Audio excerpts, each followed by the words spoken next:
மசூத் அசார் அப்படின்றப்போ நமக்கு ஞாபகம் வர்றது வந்து அவர் மூளையா செயல்பட்ட அந்த புல்வாமா தாக்குதல் ஞாபகம் வரும். அது தாண்டி மசூத் அசார் என்ன அமைப்பை சேர்ந்தவர் அண்ட் இப்போ வந்து அவர் மீது தாக்குதல் நடத்துறதுக்கு காரணம் புல்வாமாக்கு ரிவெஞ்ச் வாங்கவா இல்லை இப்போ இந்த பகல்காமுக்கும் அவருக்கு ஏதாவது தொடர்பு இருக்கா? இல்லை, பொதுவாக அந்த கிராஸ் பார்டர் டெரரிசம் வந்து கண்ட்ரோல் பண்ணணும் அப்படின்னு இந்தியா ரொம்ப நாளாகவே வந்து பாகிஸ்தானை வந்து வலியுறுத்திட்டு வர்றாங்க. அது மட்டும் இல்லாமல் சமீபத்தில் வந்து பாதுகாப்புத்துறை அமைச்சர், பாகிஸ்தானோட பாதுகாப்புத்துறை அமைச்சர் வந்து கவாஜா என்ன பேசியிருந்தார் அப்படின்னா, ஒரு 30 வருஷமாகவே வந்து இந்த டர்ட்டி பாலிடிக்ஸில் வந்து நாங்கள் இருக்கிறோம், தீவிரவாத அமைப்புகளுக்கு இல்லைனா வந்து கிளர்ச்சி குழுக்கள்னு அவங்க சொல்லிக்கிற சில அமைப்புகளுக்கு வந்து நாங்கள் உதவிக்கிட்டு இருக்கோம்னு சொல்லியிருந்தாங்க.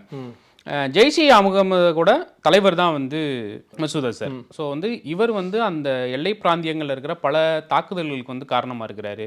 இன்னொன்று அந்த உள்ளூர் படைகளை வந்து தீவிரவாதத்தை நோக்கி வந்து திசை திருப்புறாரு அப்படின்னு பல குற்றச்சாட்டுகள் அவங்க நாட்டு இதிலே வந்து வெளில வந்துச்சு.